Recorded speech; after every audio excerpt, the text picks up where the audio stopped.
Mutiara Simanjuntak, NIM 71 2019 258. Di sini saya akan membahas tentang masuknya sejarah agama Kristen di Nusantara. Kekristenan masuk ke beberapa wilayah di Nusantara, terlebih ke gereja-gereja reformasi dan para penginjil yang datang ke beberapa wilayah Nusantara untuk menyebarkan misi yang berbeda-beda, tetapi sama-sama memakai cara dengan menumpang kapal milik kolonial Belanda. Dan kekristenan masuk dipahami sebagai paksaan dikarenakan sejarahnya masing-masing. Nah, di sini konteks pada abad ke-16 Belanda ke Nusantara karena adanya yang pertama yaitu kolonialisme dan yang kedua ada rasa dendam terhadap Spanyol.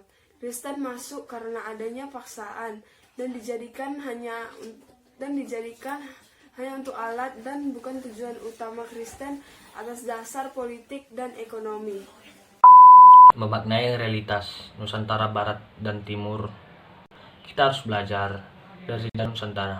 Nah, di mana Nusantara Barat maupun Timur itu sangat banyak kekayaannya. Ataupun Nusantara mampu bertahan dalam perlawanan kolonialisme. Akan tetapi, dari sejarah tersebut, di mana realita Nusantara Barat maupun Timur terpecah akibat perang saudara yang menimbulkan kekacauan yang sebenarnya kita dapat atasi sendiri. Bahkan beberapa kerajaan yang ada di Nusantara itu dapat mensur dan bertahan dari serangan kolonialisme.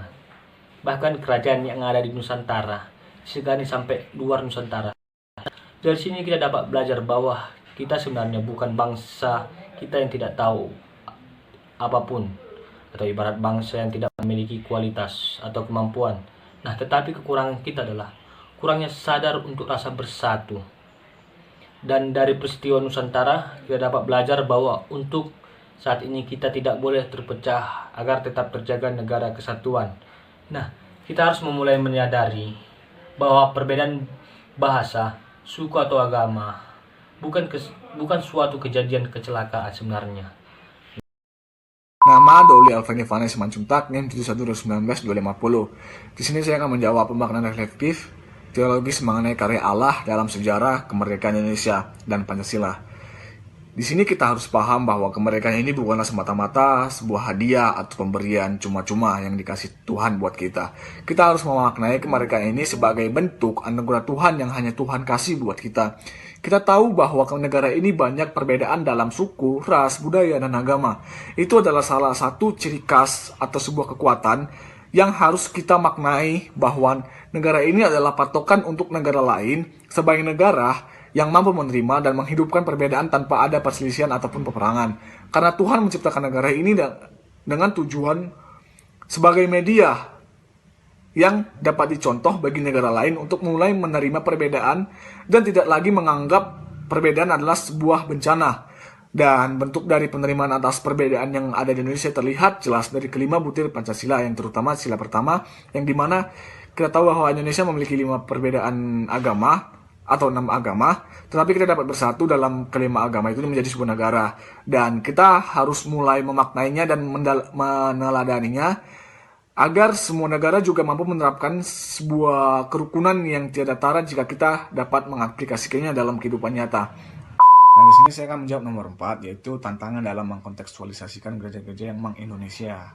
Yaitu jawaban saya adalah pada dalam gereja yang ada di Indonesia itu sendiri. Kita tahu bahwa gereja yang ada di Indonesia itu sangat beragam alirannya, terutama gereja sukunya. Sangat banyak sekali gereja suku yang ada di Indonesia, dan salah satu musuh terbesar pula. Kenapa demikian? Dikarenakan keberagaman gereja suku yang ada di Indonesia, ini membuat jemaat atau warga gereja seolah-olah gerejanya lah yang paling benar dan paling lebih baik daripada gereja suku lainnya. Dan kelemahan gereja suku juga terdapat pada budayanya yang monoton, sehingga mereka tidak mau mempelajari atau mulai mengenal budaya lain selain budaya mereka. Contoh HKBP, dengan adat budayanya yang kental dengan Batak, sehingga mereka selalu memakai bahasa Batak dan tidak mau memakai bahasa lain, tidak mau mengenal bahasa lain, ataupun mereka ingin mengedepankan budaya mereka sehingga jemaat tidak mau paham dan tidak mau tahu dan tidak mau mengerti budaya lain selain budaya mereka. Nah, Berikut adalah langkah-langkah konkret yang dapat ditempuh untuk mengkaryakan sejarah Indonesia yang mengindonesia. Yaitu pertama, gereja harus mulai berani mengajarkan apa itu Pancasila, apa itu pentingnya Pancasila, dan mengajarkan arti pentingnya perbedaan, bersatu dalam perbedaan, sehingga jemaat paham akan perbedaan dan mau mempelajari budaya yang di luar budayanya. Yang kedua yaitu gereja di Indonesia harus juga mulai mencampur atau mulai berani meremix budaya-budaya lain di dalam gerejanya, sehingga mereka tidak terlalu terpaku pada budayanya, sehingga mulai mengenal budaya lain dan tidak mulai lagi berpikir bahwa gerejanya lah yang paling benar gitu, sehingga mereka dapat menerima perbedaan itu. Bagaimana mahasiswa memahami relevansi pelajaran SGI dengan kehidupan bergereja di Indonesia dan nyambang Indonesia? Dalam hal ini, kita dapat mengetahui dan menerapkan kehidupan bergereja dengan berbagai perbedaan di setiap gereja tentang tata gereja, liturgi, struktural, serta juga adanya gereja-gereja suku yang ada di Indonesia yang dapat memaknai perbedaan itu. Dan gereja juga dapat menjalankan tugas gereja tentang HAM, kemiskinan, perawatan SDA, aksi diskriminasi, dan melindungi Pancasila dengan caranya tersendiri. Selain itu, kehidupan bergereja tidak lagi membuktikan kemandirian dan tidak ikut membantu bangsa dalam mengumpuli bentuk ketatanegaraannya. Kesetaraan dalam kepemimpinan gereja juga kita ketahui bahwa itu hanya berbicara jabatan atau tugas masing-masing dalam gereja, bukan berbicara siapa yang lebih tinggi dan siapa yang lebih rendah. Sehingga kita dapat mengetahui bahwa gereja adalah sebagai sarana berkat dan menginjili nilai-nilai kerajaan Allah. Begitu juga gereja yang mengindonesia, bahwa kita dapat mengetahui gereja merupakan perkumpulan orang yang tidak mempersoalkan siapapun orangnya, akan tetapi konsisten dalam menjalankan apa yang diinginkan Allah atau melakukan perjumpaan dengan Allah. Indonesia terdiri dari beragam agama, budaya, etnis, dan ras. Sehingga dari pelajaran SGI kita memahami bahwa Indonesia merupakan anugerah nyata dari Allah, dan juga adanya Pancasila sebagai bukti yang konkret dalam pernyataan tersebut. Indonesia adalah rumah bersama yang harus ada pengakuan, penerimaan, dan perawatan.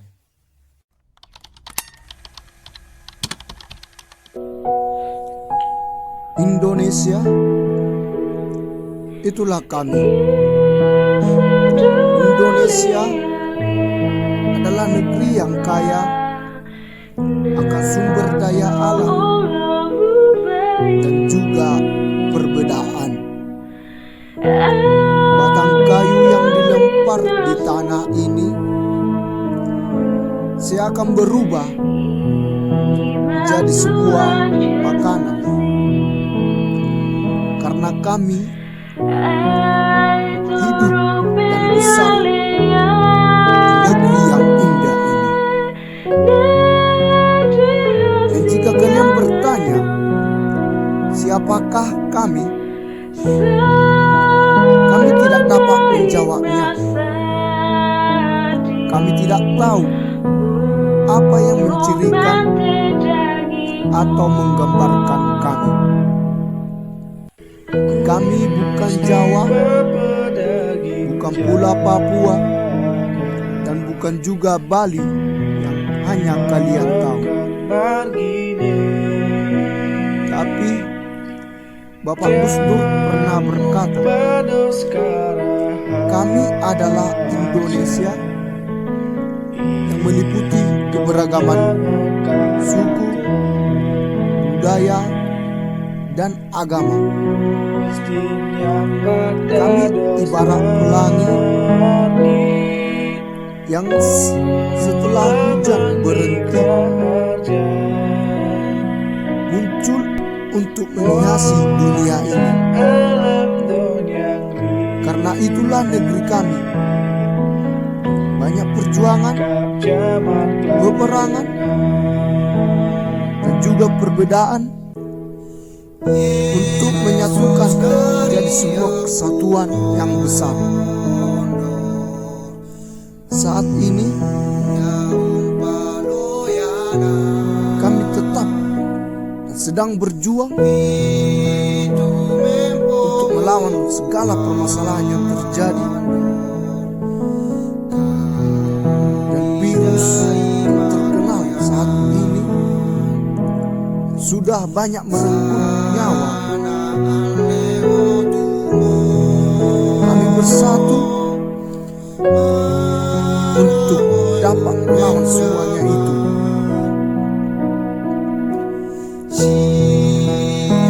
Seperti tadi dikatakan,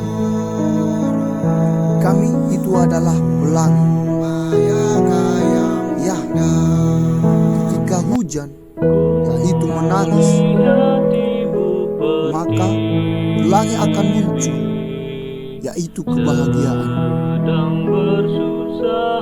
Inilah kami, Indonesia, negeri yang sangat banyak perbedaan, negeri yang ditakdirkan untuk berbeda, dan sebuah negeri menjadi sebuah anugerah